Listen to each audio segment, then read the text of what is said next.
Kim Gidley, thanks for taking the time. Had a little bit of time off last week after the disappointment out east we won't talk about. But tell me what you did last week to prepare for 3 matches this coming weekend. Well, we got caught up on school, first of all. Big academic week with Prague coming up. But really, we're doing the OODA Loop, which is great because NCLS was last week, and was excited to hear from all the cadets of what they talked about. But General Williams, after the match with Navy, talked about the OODA Loop, and obviously they went to a briefing with NCLS, and so that's kind of how we're going to refocus, continue to evaluate, make decisions, act on it, and kind of fine tune and close that loop. For sure. 2 matches Saturday, one in the morning, one later in the afternoon, or it'll roll into the evening, I'm sure. But how's your team feeling about getting back in it? Obviously, we're excited to play at home, and obviously we're excited to get our feet back on the ground and keep moving forward. It's not where you start, and we lost a battle, but we didn't lose the war, and we got to continue to fight every day, and I think this group is going to do it. Good teams coming in. Chicago State early in the morning on Saturday. How do your players feel about getting up that early and playing? Yeah, it's going to be, like a 5:30 prep time to play. And then, like I said, we play in the morning, in the evening, and then we play. So, our weekends all, that's typically what we do on the road anyways.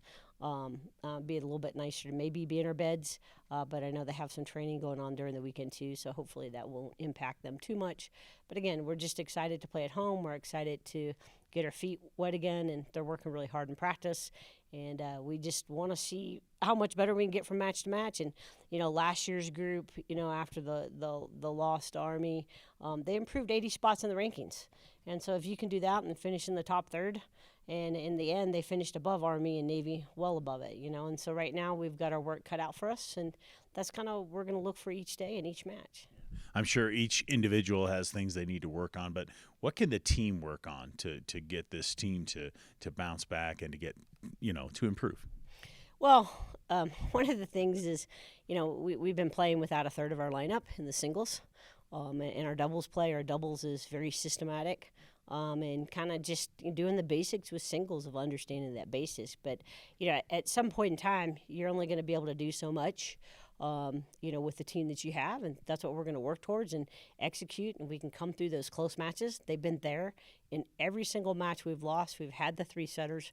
We've been right there with people getting, great experience. And I kind of look at, the football team and compare, like, oh, well, they lost to Wyoming. Like, okay, well, they were sick and this and that. And, every time we have a COVID, we have a relapse of COVID, we have a thigh injury, we have a shoulder injury.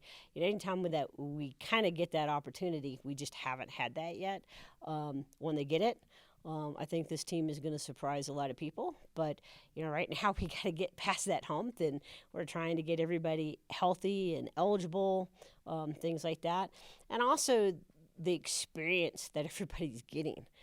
So when we got people playing out of spots and out of lineup, then, when you look at when COVID happened with football and, they sent half those starters home and everybody else stayed, they got that experience. Well, those guys got to play this year and they're good. And so, so that's what I'm looking at. I'm looking at the positives, how we grow from this experience and how we keep moving forward. And the experience we've gotten with some of the spots has been really absolutely phenomenal. And, if we show up on the same day, we're a really dangerous team with who we have. Even if we don't have a full lineup, we can be a dangerous team. Yeah, for sure. Kim Gidley, thank you for the time. Go Blue. Good luck this weekend.